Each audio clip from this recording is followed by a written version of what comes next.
autrefois dans les temps où les esprits parcouraient librement les cieux.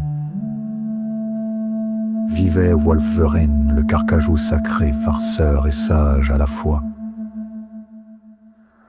Fils des étoiles, nés de la brume et du vent. Chaque nuit, il regardait la lune danser dans son manteau d'argent. Mais un soir, ce ne fut plus un simple regard. Ce fut un battement, une vibration, un amour. Wölferen tomba, amoureux de la lune, pas de sa lumière seulement, mais de son silence, de son rythme lent et puissant, de la sagesse qu'elle portait dans ses cratères endormis. Mes langues fourchues, l'esprit du mensonge et de la jalousie, voyaient ce lien naissant d'un mauvais œil. Lui aussi convoitait la lune non par amour, mais pour sa lumière.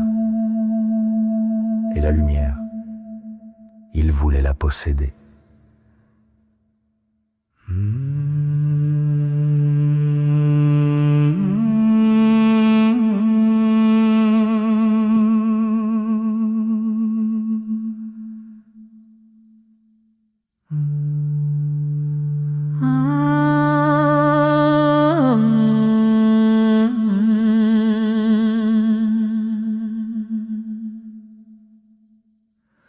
Alors dans un souffle venimeux, il glissa à l'oreille des anciens du ciel.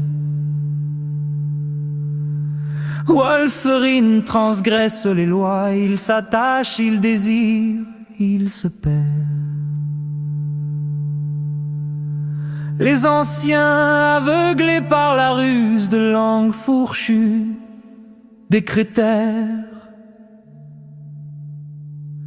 celui qui aime une étoile doit apprendre la chute. Et ils bannirent Wölferen sur la terre. Ce qu'il ne savait pas, ce que nul esprit ne pouvait imaginer, c'est que lorsqu'un grand esprit chute vers la terre, il ne peut plus jamais remonter. Depuis ce jour,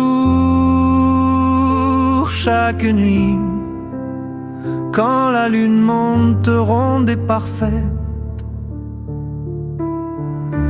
on entend dans les forêts lointaines le hurlement de Wölferen.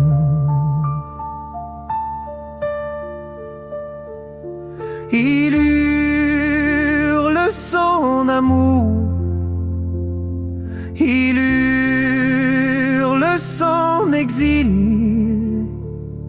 il hurle parce qu'il la voit, mais ne pourra plus jamais la toucher.